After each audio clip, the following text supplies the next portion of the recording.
Hi, I thought I'd show you how to make a nice little fun pinwheel block this time. We're using some, guess what, 2.5 inch strips and 2.5 inch squares again. They seem to be featuring well these days. They're such a useful thing and we nearly all have them. So this is a nice little pinwheel block, fairly simple to make. It measures 8.5 inches. When it's in this state, it's going to be an 8-inch block when it's sewn in. And this quilt that's up here behind me, this is made using these blocks, this size. You can see that that would actually just fit in there quite nicely. So what I did when I made this quilt was I made all the central area ones with all these nice different bluey sort of aqua colours. And then to make what looks like a nice border, I've just done the same blocks out there, but I've used a slightly different colour. And then I've just sashed in between there. And I just kind of thought that was a nice way to do the pinwheels. So I just thought I'd quickly show you how to go through and make the pinwheels. So it's just some strips, as I said, they're 2.5 inches wide, so we're cutting them 4.5 inches long, and then we need some 2.5 inch squares. Now the other little problem that you might run into doing something like this is that I've got these nice dark little pinwheels going on here. So I like to draw on the back of my squares on the diagonal line that I'm going to stitch on to do my pinwheels. And we've got a dark fabric, so a lot of things won't mark onto dark. However, we have wonderful things these days. We have gel pens. You could use a chalk marker. You can get white marking pens for this purpose. There's all sorts of things, but because we're just doing a straightforward seam that we're going to be trimming things away, I thought the gel pen, a lot of us will have these, is a really good answer. So on the back of my square, so I've already got my strips and squares already here. So on the back of my squares, I'm just going to mark that diagonal line. So just with the gel pen and the ruler going through the points on the square. So I'm just going to draw a nice diagonal line there. Now it will fade a little bit as it dries.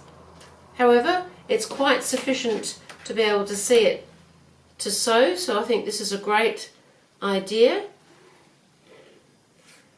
So that's my diagonal lines. I've already done 2 of my little, whatever they are, little fans of the pinwheels. So what we now need to do is we've got our squares marked. We need to put them onto a rectangle so that we get the corner right. So we want to put it this way so that we're starting in the middle, more or less, of the rectangle. So it is coming through a point here, but we can start in the middle that way. We want it to be coming that way because that is how we want that little rectangle to look with that corner off it. It has to be the same corner on all of your pieces so you can get into a routine and just sew them through. So I'll get 2 ready here to go. I'm going to make 2. I've made 2 already. And just sewing now straight on that line that we've just drawn. It's easier to come in part way down the rectangle rather than on the corner. So that's another good reason for doing it that way. So for your block, as I said, all 4 pieces go on the same way, so they just end up turning around. They don't change direction.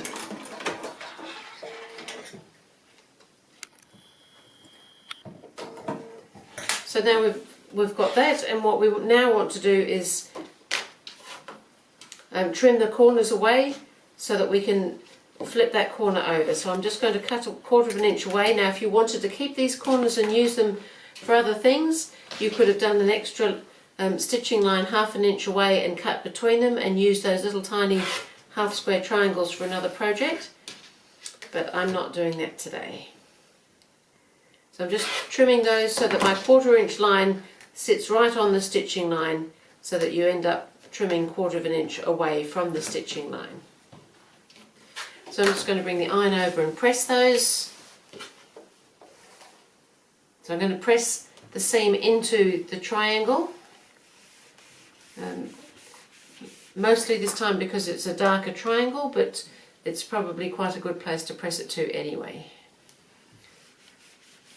So there's four little units that make up this pinwheel that are all made the same way. So you could have scraps, you could have lots of different colours, there's all sorts of things. So what we're making is units like this. We need 4 of these, So we just now pop another strip on the side of the unit that we've made, so that the side you want to sew that onto is the side that's got the long triangle side, so not from the point but along the triangle. So we're going to put that there, and we're going to do the same on this one, and we'll pop them through. You can chain piece them through. So if you're making a whole quilt of these, you could get a whole lot ready and chain piece them through, and because they're all sewn the same way, you get into a nice rhythm with that.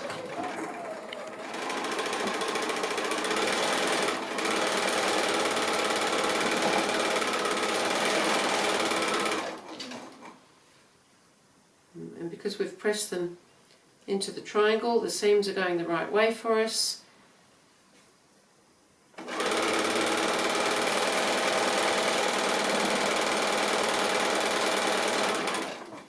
There's something kind of nice about little pinwheels.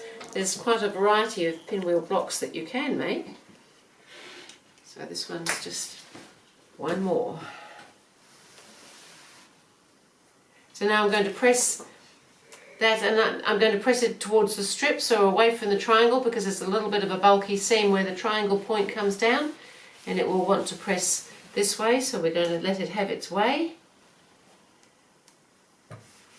So all 4 units made in exactly the same way that make up this block. Just a matter of how you put your colours. So now I've got my 4 units, so we could just make a quilt that does things like that. We can turn things around, we can do all sorts of things. However, we're making pinwheels this time. So you bring all those little triangle points into the centre, and you'll get a nice little pinwheel going on. So now I just need to join up my little units here, so I can take those through in order like that. But if you're doing them a whole lot randomly, I'll just point out that if you make the 2, when you're joining them up at this stage, again, everything is done the same way. So you'd have them like this, because then when you turn it round, it's going the right way for you. So it's quite a good little block because it's all quite routine. So as we put this one together, where these little seams meet, you can nestle those seams because we've pressed them into the colour, and we can just come along there.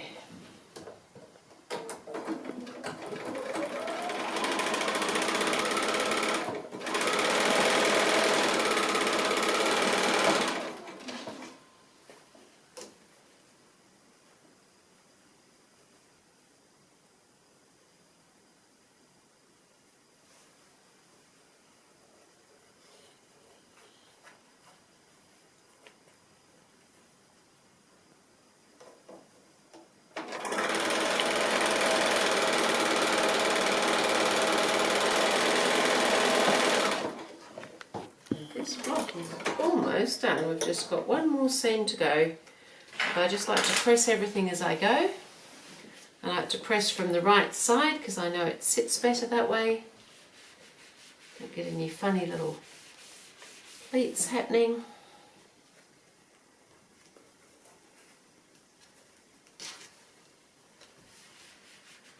And again, if you keep everything around the same way to do all the pressing, it means that when you come to put it together,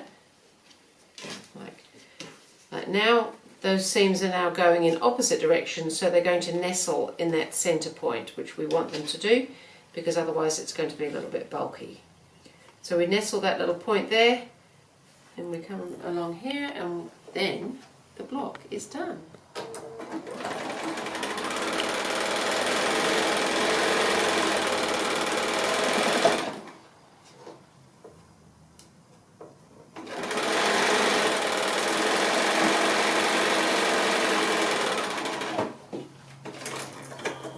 The iron again, and so this block can look really fun in lots of different colours. I've obviously just done like a sort of a black and white look here. I just thought that was kind of nice for a change. But you might find that you've got lots of colours you want to do. You might want to have brightly coloured pinwheels, you might want a brightly coloured background, you might want to do some sort of play with colour, a little bit like I have with that quilt. You might want something a little bit more subtle. I've made one of these blocks just with a soft grey pinwheel so that It's not jumping at you quite so much. So lots of things you can do with little pinwheels and 2.5 inch strips and squares. And here we have some fun little pinwheels. Thank you.